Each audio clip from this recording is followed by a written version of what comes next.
Well, good afternoon, everybody. The first thing is, can you hear me? Good. Well, please wave madly if you can't, because I always forget. And thank you for being here, and thank you for adjusting to our new time, because this allows everyone who wants to go down to the lighthouse for the music after this.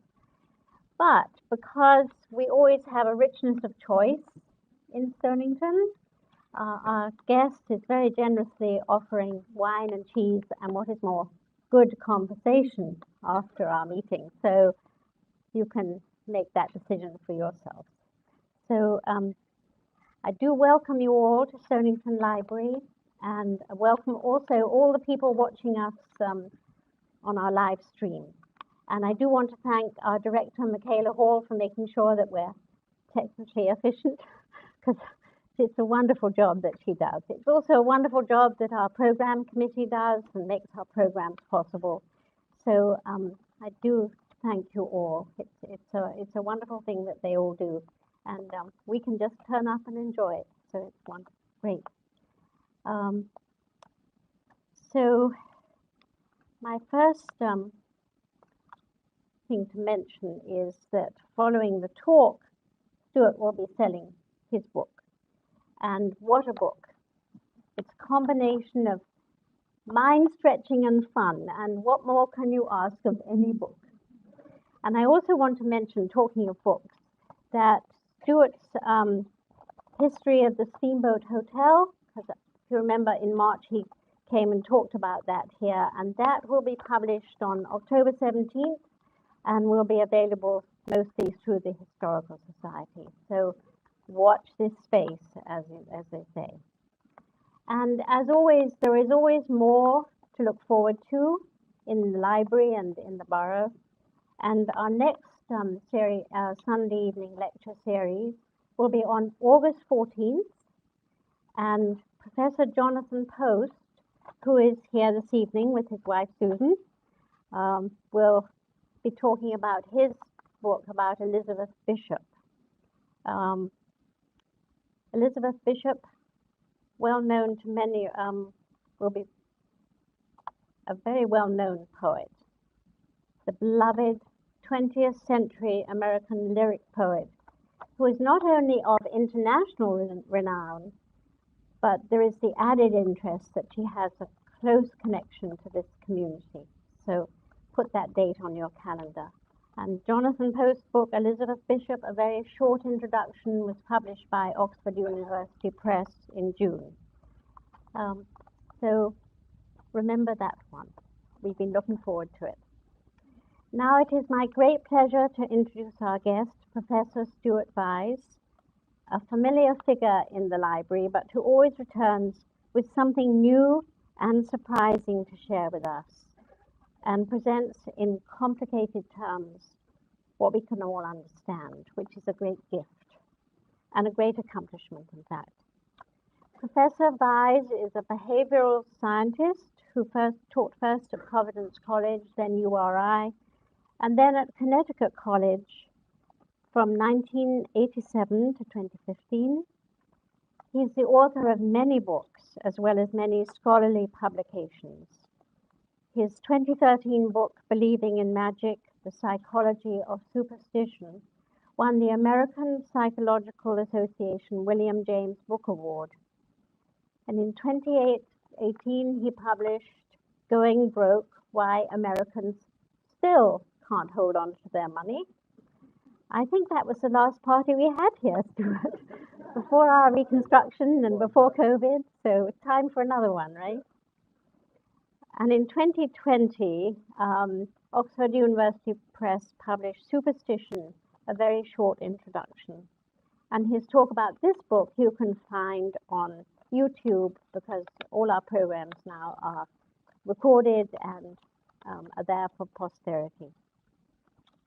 He's a contributing editor to the Skeptical Inquirer magazine, for which he writes a regular column. And today, Professor Vyse is here to talk about his latest book, The Uses of Delusion, Why It Is Not Always Rational to Be Rational. which was published in May, again by Oxford University Press.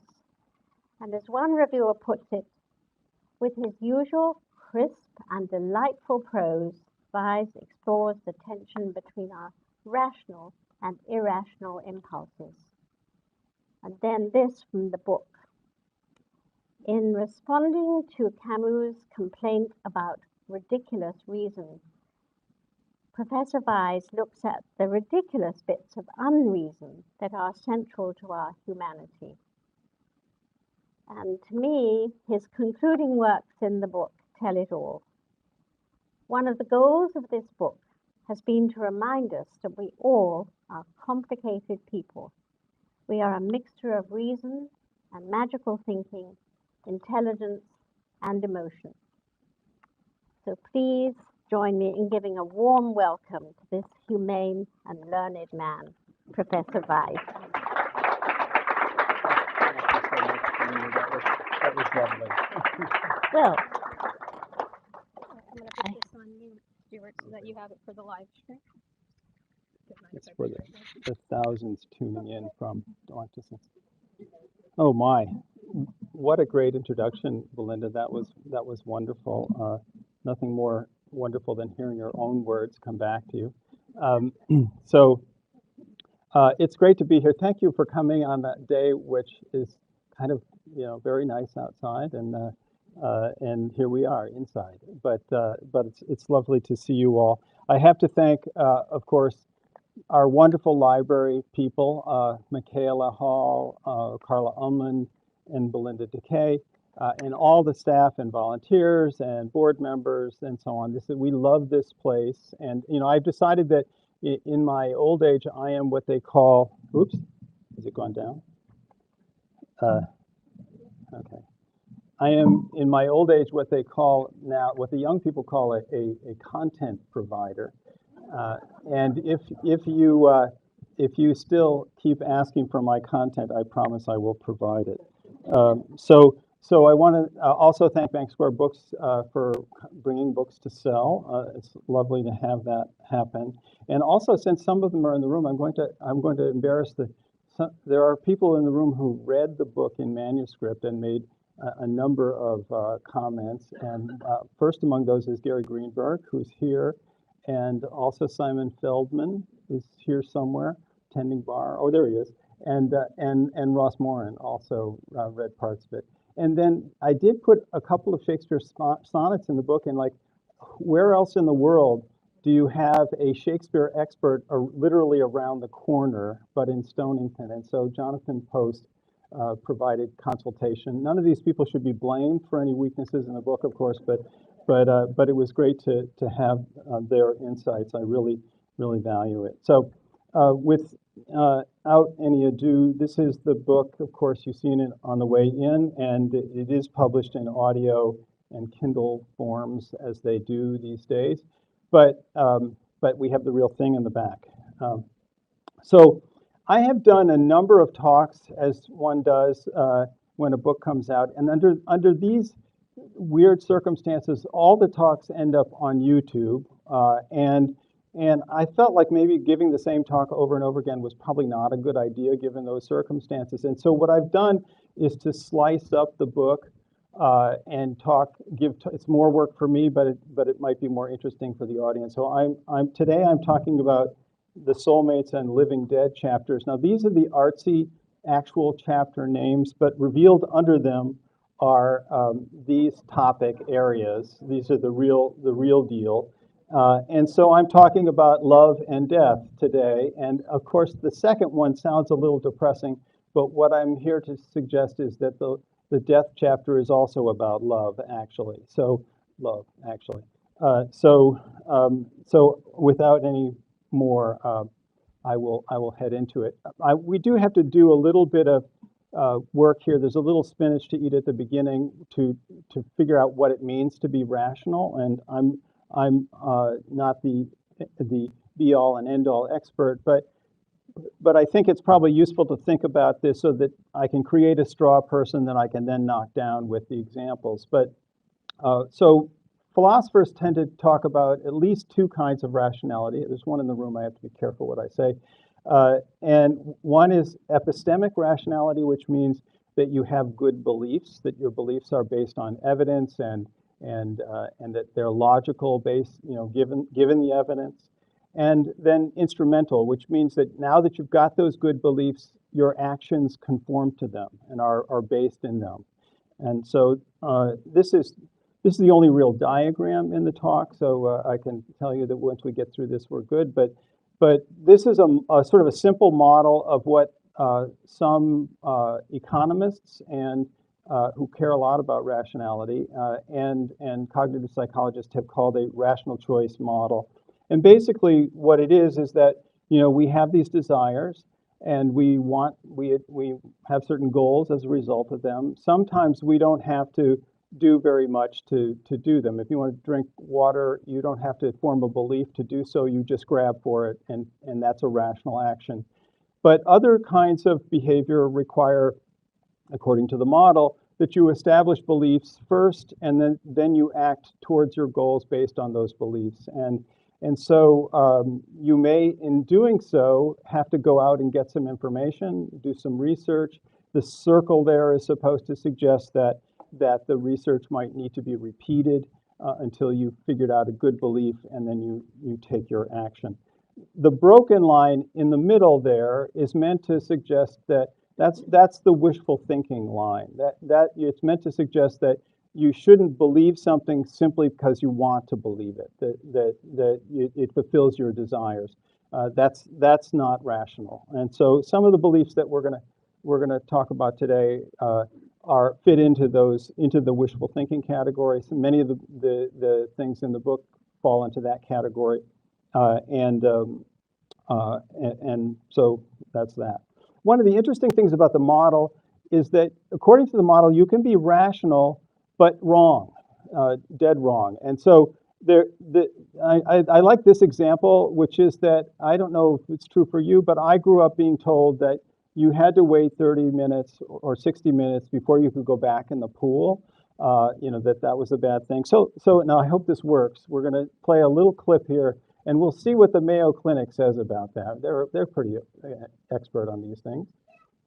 It's advice parents have been giving their children for generations. When I was growing up, I remember my mother telling me, not to go in the pool until it was 30 to 60 minutes after I had my last meal. Dr. Michael Boniface, an emergency medical physician at Mayo Clinic, says he remembers the anticipation all kids experience, waiting those 30 to 60 minutes to pass before you could jump back in the water. The old feeling was that after you eat, some of the blood may be diverted to your gut so that you can digest, diverting the bloodstream away from your arms and legs, and you may get tired or fatigued and more likely to drown. But is this recommendation to waste based on fact or fiction? And we know now that really there is no scientific basis to that recommendation. You may end up with some stomach cramping or a muscle cramp, but this is not a dangerous activity to routinely enjoy. So while it might not be the most comfortable thing to go for a swim with a full belly, the world won't end if you ignore your mom's advice just this once and don't wait 30 to 60 minutes. For the Mayo Clinic News Network, I'm Ian Ross. I would never recommend you go against your mom's advice, but the Mayo Clinic says in this case you can. So I mean, it made a sort of sense, right? It was. There's the logic that the doctor described there, and so we just didn't have any data to show that it was actually a risk.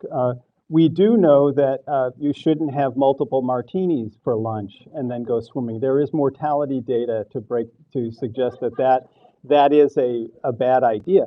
But as far as lunch is concerned, you can go right in, and I hope that I provide useful information whenever I can in these talks.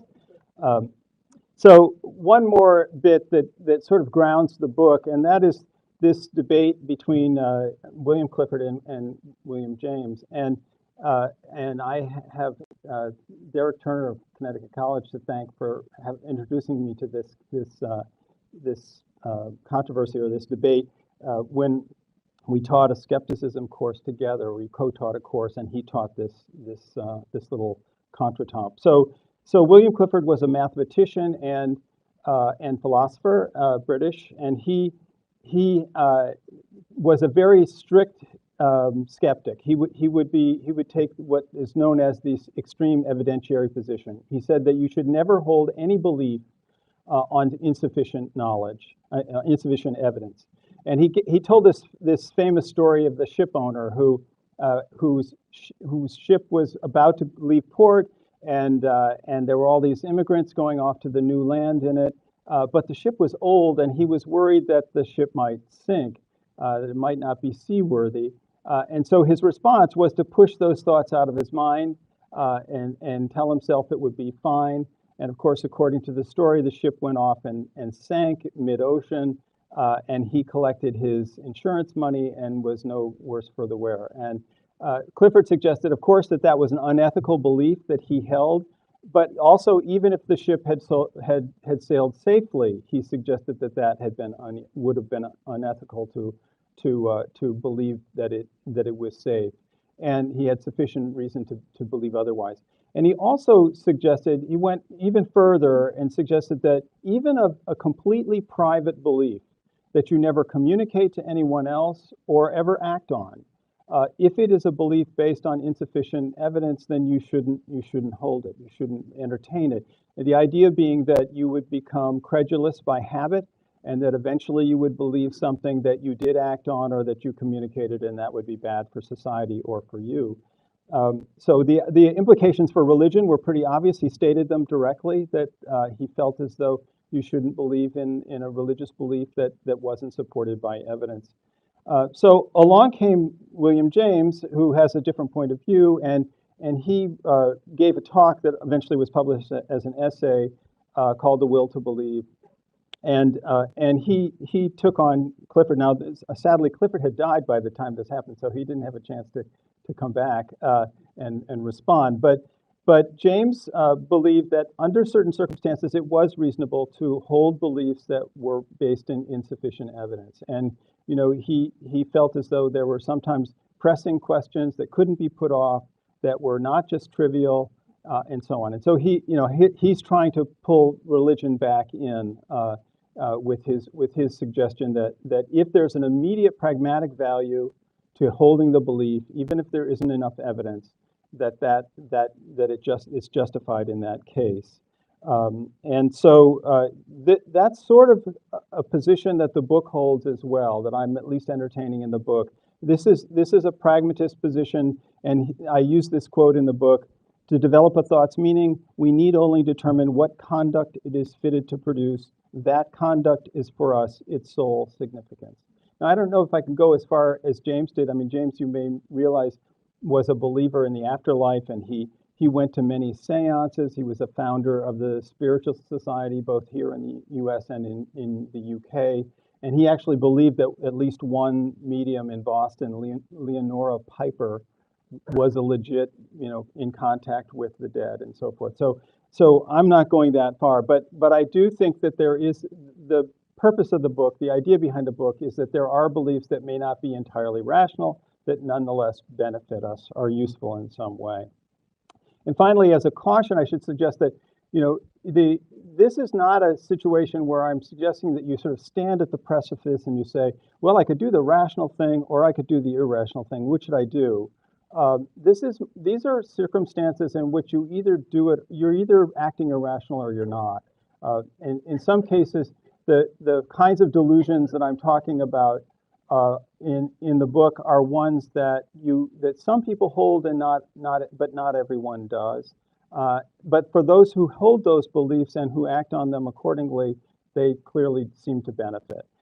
There are some delusions at the back of the book that are, in fact, more universal, that we all seem to share. But I'm not talking about those today. I'm talking about love and death instead. So here we go. That was the hard work, and this is the fun part, I hope.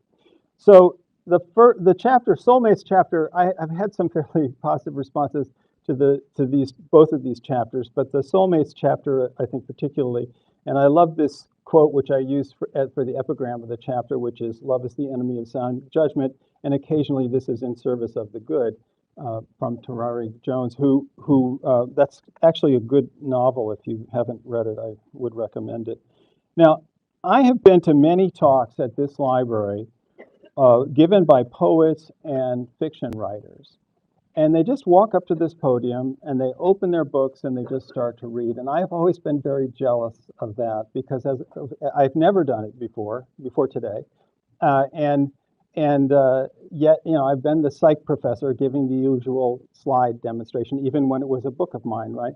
But this book is a little bit different, and I think I can get away with reading some sections of it. So if you'll indulge me, that's what I'm going to do today. I'm going to go back and forth between reading and not. And I have to say, this first reading is quite a risk for me personally. It isn't a book, but it's a risk for me personally. And but then again, today I was in the Westerly Sun newspaper and did one of those Q&A things that people do. And so much of southern New England now knows that I have Miracle Whip in my refrigerator. So I figure, what do I got to lose? I'm already out there. Okay, so here we go. Once, in the early intoxicating months of a romantic relationship, I was mansplaining something to my beloved. And on the way to a much more important point, I happened to say, of course, theoretically, given the many millions of people in the world, each of us might have fallen in love with any number of other people and been just as happy. Big mistake. I never got to the more important point. The reaction to my breezy comment was swift and intense. No, no, no, that's not true, don't say that, or words to that effect. My partner expressed the belief that we were uniquely matched soulmates, and she was deeply disappointed that I did not see things the same way. In most other respects, she was a very rational, scientifically minded person, but in this case, she seemed to believe that by some miracle of chance or fate, we had each found the one person on the planet who was best suited to be with the other. For my part, I was very much in love with this woman. Furthermore, although I am a very logically minded person, I consider myself a romantic. I am easily moved to tears by sentimental books and movies.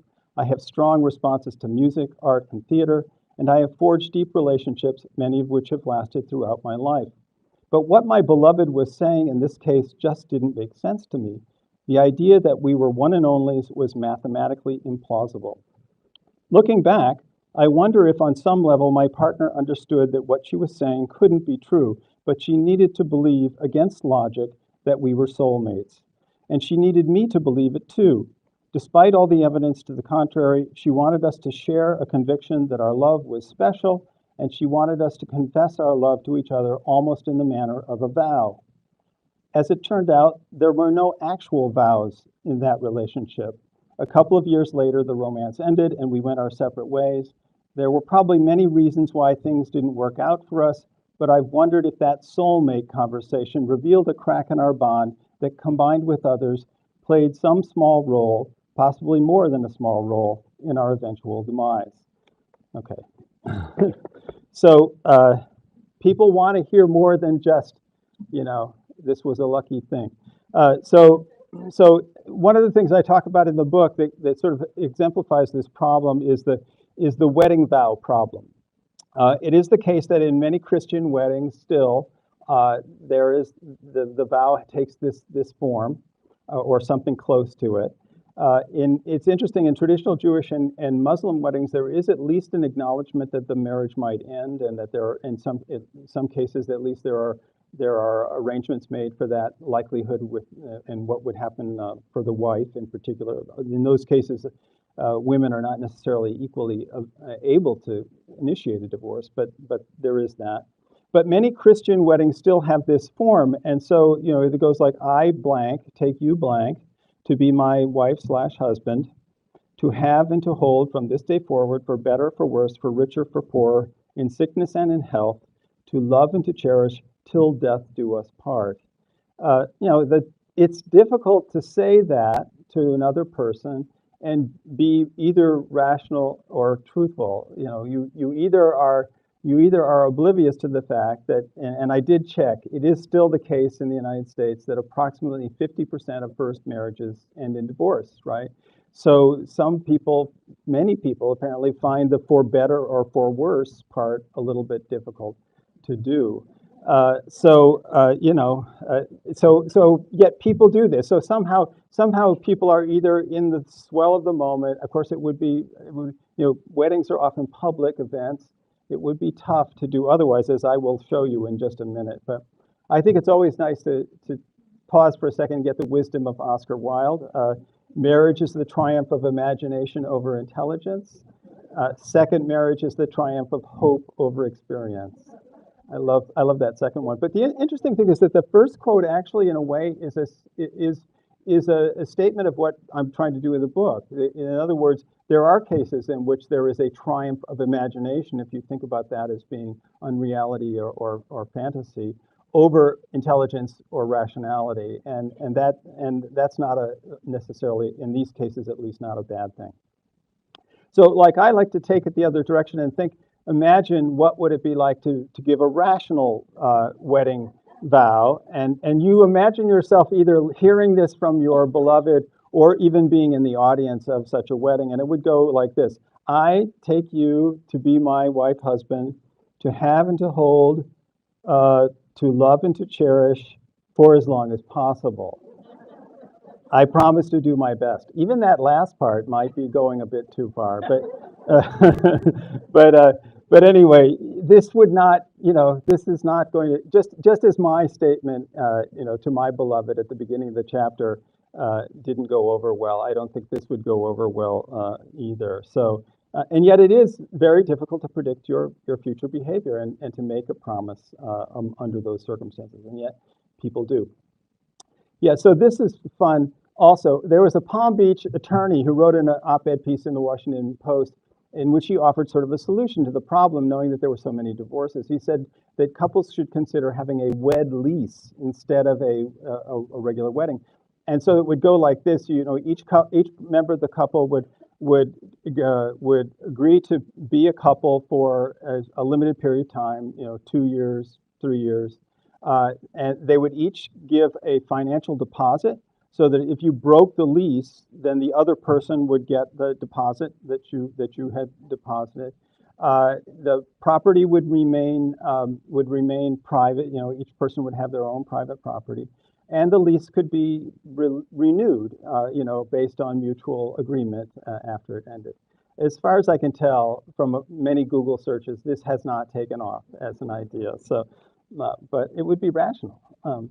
So it turns out I love the belief that people do want to hear something more, and they want their relationships to be more than just rational choices. And so there is a desire, I think, for a special bond, and there are sometimes religious ideas. This is the Jewish concept of beshert, which is the idea that the two people are destined for each other. And I think that there are a couple of reasons why this is valuable for the couple. One is that if you have a special relationship with your partner, if you believe that, then it immediately devalues other people, right? So the idea is that you're not going to get that special relationship with someone else, and so straying is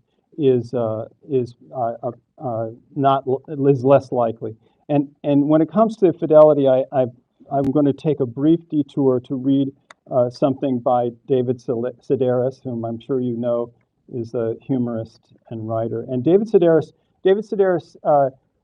he writes these books. Thousands of people show up at his talks. He tours all over the United States, and he's a rock star. He makes lots of money. He signs books for hours at a time after his talks. And he's been with the same guy. I don't know if they're married or not, but he has his same partner, Hugh, that he's been with for years and years. And he's talked about his attachment to Hugh many times. But he obviously has many chances in which he could be unfaithful on those tours. But this is what he said in an NPR interview. I mean, sometimes in a dream, I'll have sex with somebody else. And then even in my dream, I think, oh no, I'm going to have to tell Hugh. I can't keep it a secret from him. My relationship is over, and I'm asleep. I can't even cheat on Hugh in my sleep. So that may just be an example of Sedaris's weird, personality more than anything. But I think that's the kind of thing that people get from this special feeling. The other thing also is that people like to have a life with meaning. And so once you've made this special bond, then the two of you go off, on your odyssey together, and you tell a story. You begin to create a story, and I think that special bond, the soulmate concept, facilitates that idea.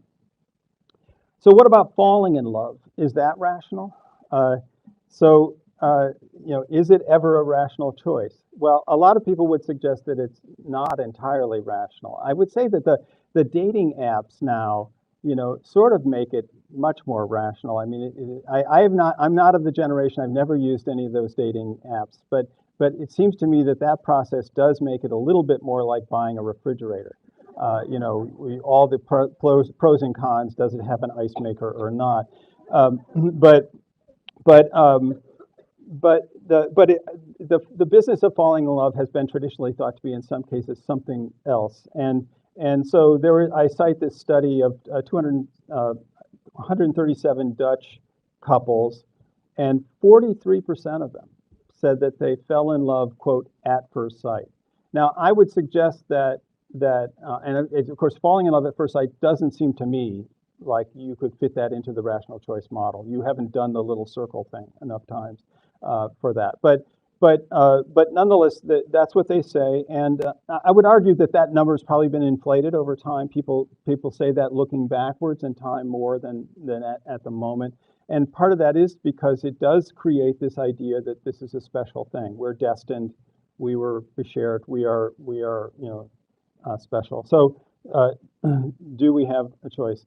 The unusual trio of Emily Dickinson, Woody Allen, and Selena Gomez, in somewhat different contexts, have all said the phrase or something to the effect of "the heart wants what it wants," right?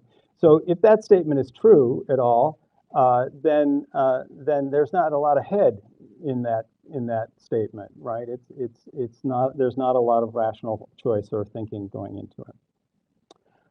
I also make use of as you can tell already, I make use of lots of other people's work in this book when I can't resist it. And Julian Barnes, in one of his novels, writes, "Who can control how much they love? If they can control it, it isn't love. I don't know what you call it instead, but it isn't love," which is quite a strong statement. Now, contrary views have been expressed, and I'm going to show you another clip. This is from one of my favorite movies, Closer, which directed by Mike Nichols. It's based on a play by Patrick Marber, which means that the dialogue is better than your average movie. And this is a scene, as they say on Johnny Carson. I'll set this up for you. This is a scene where Natalie Portman has just discovered that Jude Law has been conducting an affair with Julia Roberts, and the affair has been going on. I mean, no one's married in these arrangements, but Natalie Portman and Jude Law have been together for quite a while, and she's just discovered that throughout much of that relationship, he's been involved with Julia Roberts. And so I hope you can hear this. I'm going. I'm sorry. Irrelevant. What are you sorry for? Everything. Why didn't you tell me before? Cowardice. Is it because she's successful? No, it's because she doesn't need me. You bring her here? Yes. Didn't she get married? She stopped seeing me. Is that when we went to the country?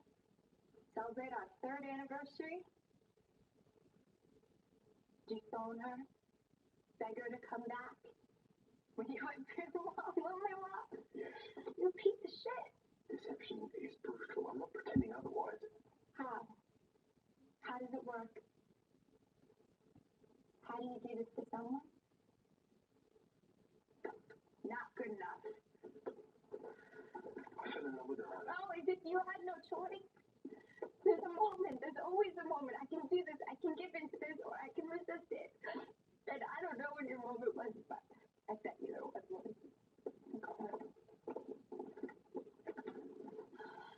It's not safe out there. Well, it's safe in here. What about your things? anything. Where would it go? Disappear. So obviously, each person here has a point of view and an incentive to see the situation differently. But there's your contrary viewpoint that one has a choice when it comes to falling in love.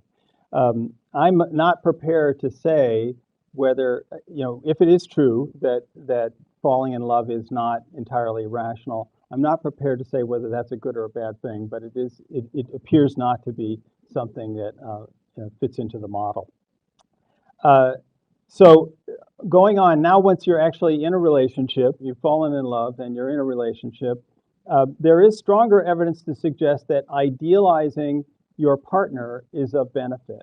And this is an interesting research project. It's been done several times. There's been quite a bit of study of it. And it's kind of an interesting scientific issue to determine how do you know whether you are idealizing your partner or not, right? And so they have couples rate the other person with questionnaires and so forth, and then they have them rate themselves as well. And sometimes they even bring in a third party who will rate both of them. But somehow they've worked out a methodology to determine whether, to the extent to which couples idealize their partners. And it turns out that there is good evidence that those couples are happier, that if they have unrealistically positive views of their partners, they live happier lives. It does not, however, keep you from getting divorced. Whatever it is that gets you divorced apparently overwhelms this particular issue. But so you'll have to do that a different way.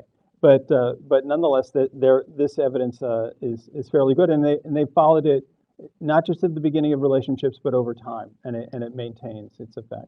So, okay, so that's all I'm going to say for now about love and soulmates. I'm now going to go on to the less happy topic, but I hope it won't be too much of a downer for you. So the author reads again, and this is from the very beginning of the book, and this is actually one of the phenomena that got me started thinking about writing the book in the first place. Okay, in 1972, as I was starting graduate school, a friend died in a car accident. He was a troubled man, a Vietnam veteran who had never quite settled into life after returning home from the war. Late at night, while his wife Susan slept in their bed, his car crashed into a tree many miles away from where he should have been. In the weeks that followed, a group of us spent a lot of time with Susan. We took her out and taught her how to get drunk. We hugged her. We tried to make sure she was with other people as much as possible. Susan worked in the university library. Her desk was at a window 7 floors up, and before her husband died, at the end of each day, she would see him down below walking to the library to pick her up from work. Catching sight of him was her signal to put away her things and go home. One evening, months after his death, Susan told me that she still looked down to the street near the end of each day, expecting to see her husband walking toward the library. It wasn't just a habit. She was unwilling to accept that this man who survived a war had somehow slipped away from her once he was safely back home. Sometimes I think he's just going to walk through a door, she said. There are times when we need a little delusion in our lives, and death is often one of those times. In her memoir, The Year of Magical Thinking, Joan Didion described her experience of mourning the sudden death of her husband. On most surface levels, I was rational. To the average observer, I would have appeared to fully understand that death was irreversible. I had authorized the autopsy. I had arranged for the cremation. I had arranged for the ashes to be taken to the Cathedral of St. John the Divine. Yet Didion insisted on spending the first night of after her husband's death alone, quote, so he could come back. Bringing her husband back became the focus of the next several months, during which she kept his shoes in the closet because he would need them when he returned.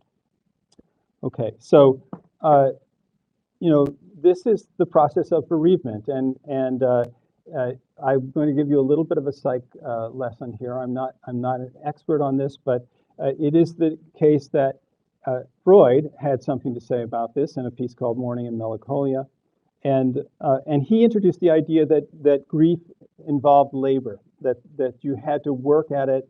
you needed to remember the person you were losing or had lost, so that you could disconnect from them. And this led later to some traditional stage models. John Bowlby, the British attachment researcher who worked on babies attached to their mothers and how they responded when they were separated and so forth, had a stage theory. And of course, I think probably everybody has heard of Elizabeth Kubler-Ross's theory, which became a big best-selling phenomenon. And the idea was that you had a uniform stage that everybody had to go through. You needed to go through all the stages, and then you would come out okay at the end, right? The interesting part is that neither of these theories was based on studying people who were bereaved. Bowlby was based on his assumptions of that bereavement would be like a child being separated from their parent. And Elizabeth Kubler-Ross was studying people in the hospital who had been given a terminal diagnosis. And she thought that those people would go through a process and that would be like someone who had lost a loved one. So, I'm happy to say that these theories have not stood the test of time. And if there's anything that can be said about the bereavement process, it's highly individualized. People do it very different ways. And it often reflects the nature of the relationship in life. So someone who has a troubled relationship with a parent during their lifetime may have a difficult time in their bereavement as well. Otherwise, it's hard to generalize. But this phenomenon of believing that the person is still with you in some way is remarkably common. And so I mentioned this Danish study in which 175 elderly people who had lost someone were studied, and 52% of them said that they had some kind of ongoing experience with the deceased. It might be a feeling of presence. It might actually be that you hear the person talking to you. It happens in very different ways. It's also unique to the individual. But of those 52%, overwhelmingly the relationship was a positive one, or the phenomenon was a positive one. 62% experienced it as positive, only 7% as negative.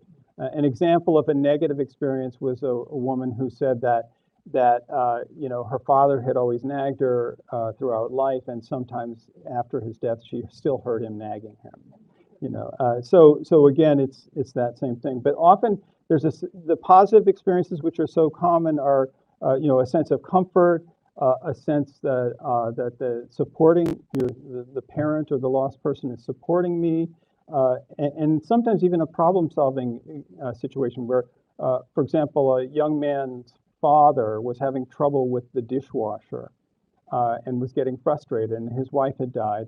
And so the son sort of tried to help him and thought, like, what would my mother do in this situation? And he said he heard his mother telling him what to do, and that helped them solve the problem. So remarkable experiences, which again, not for everyone, and not everyone will have those experiences, but it seems in the overwhelming number of them, it's a positive thing for them. So yes, I will read again, stealing from other people as I am wont to do in this book. I will read a little piece from Julian Barnes, again, the British novelist.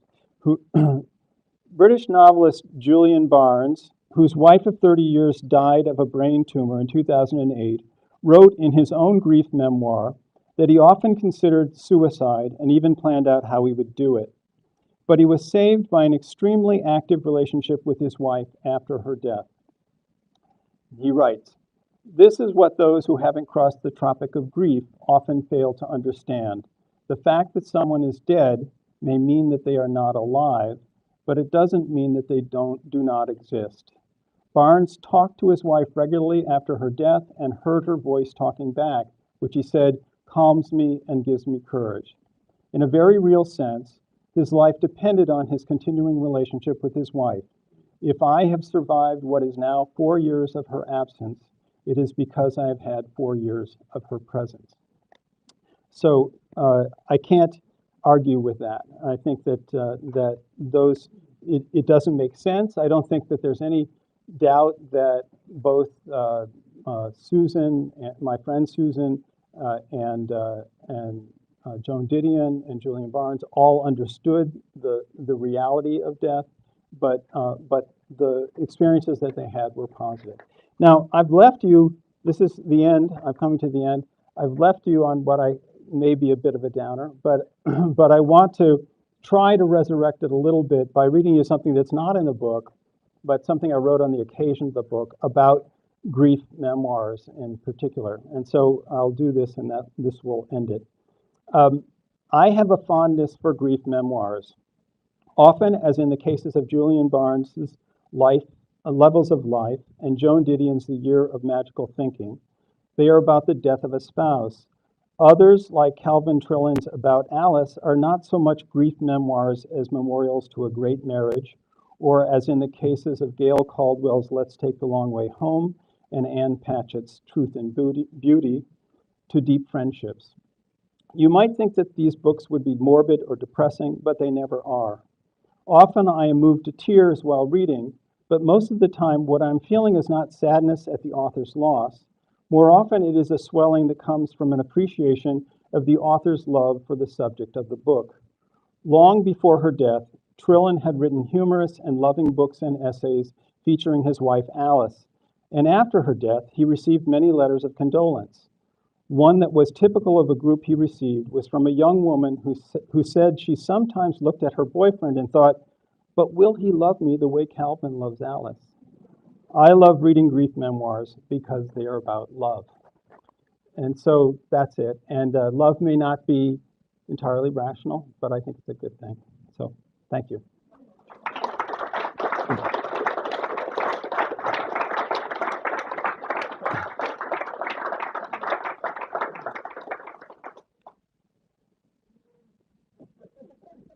I will take questions if you have them. And if you don't, that's also good. Okay, Susan, yes.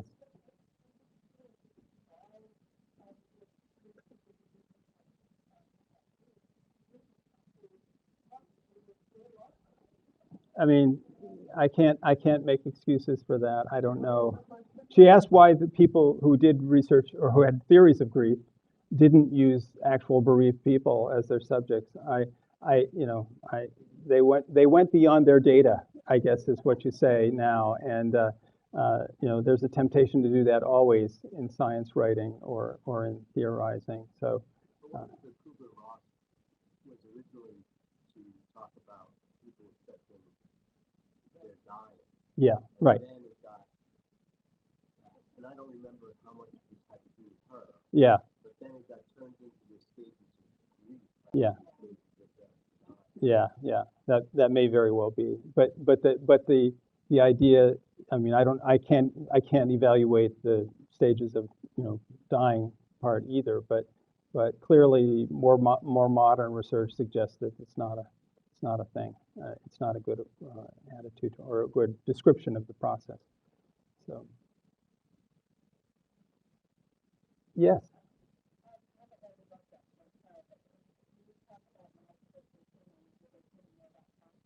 Yes, I do.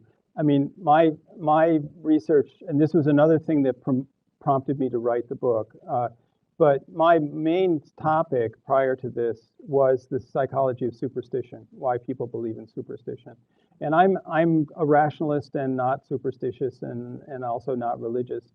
But I kept bumping up against the fact that people are helped by it, right? That in certain circumstances, I mean, obviously, if you're at the roulette table, no amount of rabbit's feet is going to impact that, right? But if you're an athlete, it's at least plausible, and there's no question that at least in the moment, as you are preparing for a contest or something, superstitions are beneficial. So there's a whole chapter on that topic, both religion and superstition in the same topic. Yeah, and again, that was a major reason to start the whole process, and I just found these other examples as well along the line.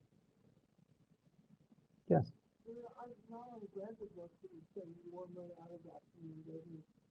and it's something with your mother. But I love the book, and the juiciest chapter is on free will. There is no such thing as free will. He made it very clear to me that I have very little free will, and I'd like to share a little bit of thought about that because it knocks my socks off. Because I live by very useful delusion. Yes. And it's wonderful to realize that in order to be happy, you have to know what's in your control Exactly. and what's not in your control. Right. And I choose to be happy, therefore I have very little control, and I let it go. Yeah. Yeah. So if something happens over there, I can still be happy, and I can give money or time or energy, Right. and I can wish them well and pray for them or whatever that's works or not. But wish them well, light a candle, Right. but I can't control it. Yeah. Thank you for that, Alexander, especially your kind words about the book. Yeah, the last content chapter is about free will, and I have long, as a number of psychologists of my ilk, I have long not believed in that we had free will, and despite it being a minority viewpoint, as you might imagine, but not so among some scientists. But I also came across a book by Daniel Wigner, to whom the book is actually dedicated. The book is dedicated to two psychologists who are no longer with us, and one of them is Daniel Wigner, who wrote a book called The Illusion of Conscious Will, and he did a whole research program showing how you could cause things to happen but not have the feeling that you're causing it to happen, and the reverse. You could be not, I just said you cause without feeling. You can also not be causing something even though you think you are. And so both of those circumstances are fairly easy to create in the laboratory in various circumstances. He studied, for example, Ouija boards and other things. And so I actually taught a full course on the psychology of free will once, so that was another thing that got me into the book. I realized that I could, with the help of his work and some other people's, I could try to make a convincing case. It's a hard sell. People do not want to hear that message. But my point, and the point of the book, is to suggest that even though our feeling that we are doing things is an illusion, it's a very useful one. It is something that we can use socially to hold people responsible for their actions, responsible, not, but we can control them better with it than not. And we also can discriminate between things that our body initiated and versus things that our body did not initiate. So I've given a whole talk on it, and I can't do that here. But that is I left it to the end because I was hoping that I would get a little bit of goodwill coming through the book, and that I could hit you with the big ones at the end. The other chapter that is a tough sell is that personality also is malleable and not consistent. The idea that we have consistent personalities is also a useful delusion. So you'll have to read the book to find out if that's true. Yes, you and then Jonathan, if that's okay. Yes. Tim.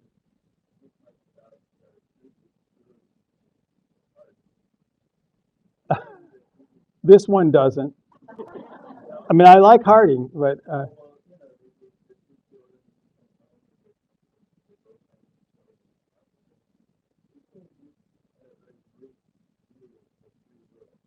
oh, yeah. Well, my view is not bleak. I mean, I think that it's a useful delusion, and it's better to think that we do have free will and to talk as though we have free will. So it's not. No, not in particular. I should go back and reread them. I've forgotten it all, as I have so many other things. Jonathan, my Shakespearean friend.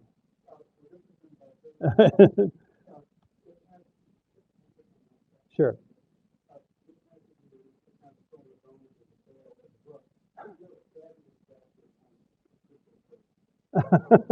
Thank you. Yeah, that's the personality chapter, right? Yeah.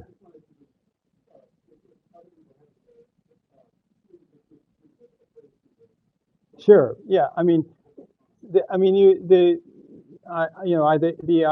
argument in that chapter is that we are, of course, we have genetic inheritance and that has an impact on us, but that basically the moral nature of a person is hard to predict, and it is more a circumstance of luck than it is of anything else.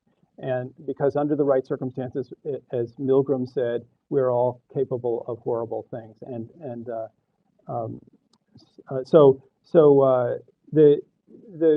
I used the example of Patricia Hearst, who was, of course, if you're not familiar with the story, was this heiress of the Hearst family. She was, wealthy,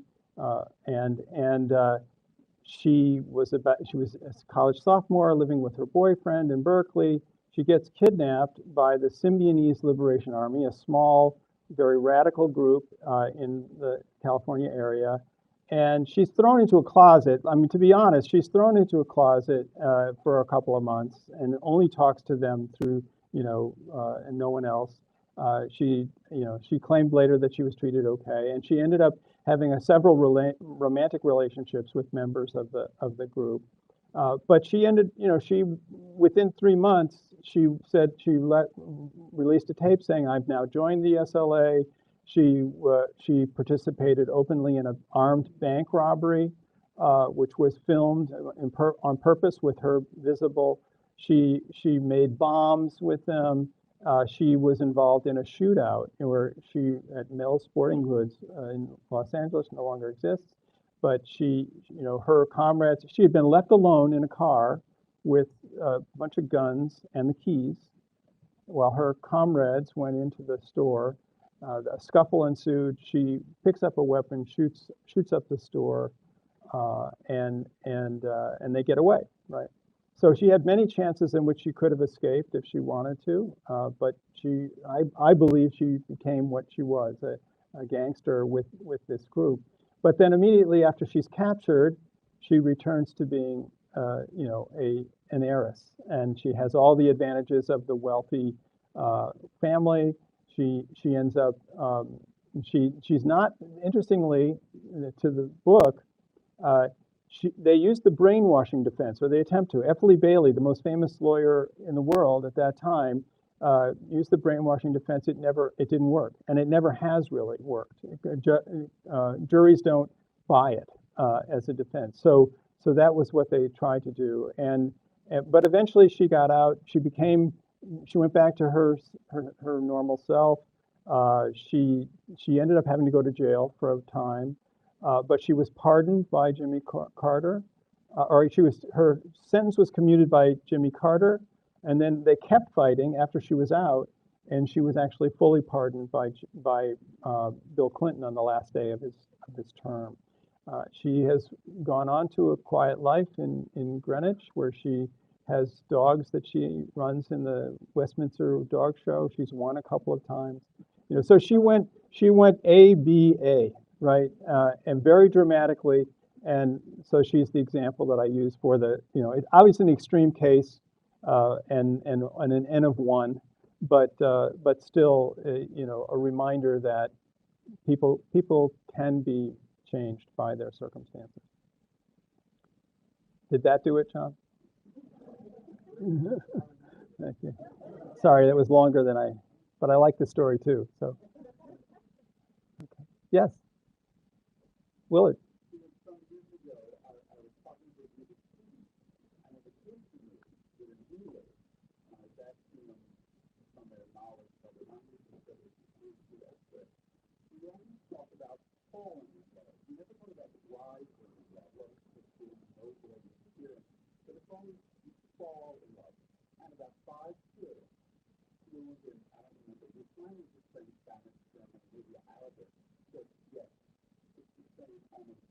Isn't that interesting?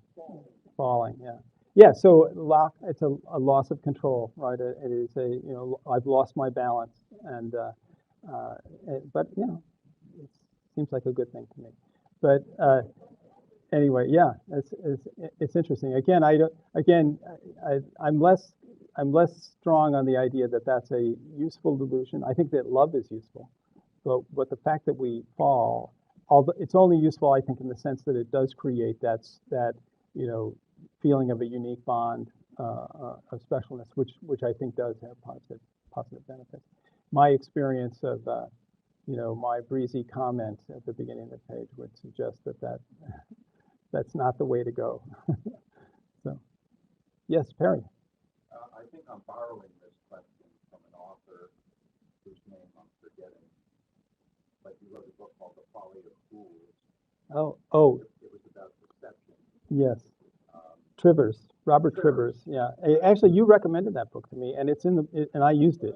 I mean, being the sponge that I am, I used his Trivers ideas in the book very much. I mean, I was somewhat familiar with them before, but I didn't know about that particular book. Yeah. Well, I was sort of wondering whether you think that, the ability to fool oneself Yes. and engage in irrational thought is useful for people who want to fool others. Absolutely. And that people who have a penchant for fooling themselves might be better Yeah. at shenanigans in which they fool other people. Yeah, I think it sounds like it could slip into sociopath's land eventually, but obviously I mean, what Trivers talks about is the idea of fooling. I mean, Trivers is an evolutionary biologist, and so he's interested in fitness and survival of the fittest and so forth. And he suggests that fooling yourself, that what he says very succinctly is that humans evolved self-deception so that they could be better at deceiving others in competitive circumstances. So if you're an athlete and you believe that you are super powerful, you really believe it, you're not faking it, then that will be more effective in kowtowing your competitor. If on the other hand there's any way in which there's leakage in that, where your competitor can tell that you're not convinced yourself, then that's not. And he talks about, for example, animals fighting over food. That the person who can put on the biggest display and intimidate the other competitors wins in two ways. One, they get the food, but they also avoid the fight, right? They are able to intimidate and avoid the energy that would be involved in fighting for the food. So yeah, you're right on the money, and I thank you for pointing me in that direction. Again, as I say, I've only done what I've done in life by stealing from other people as much as possible, and I'm more honest about it in this book than I am in others. So anyway. Okay, well, maybe it's time to go drink some wine and have some crackers, and I'll sign it books if you like. Thank you.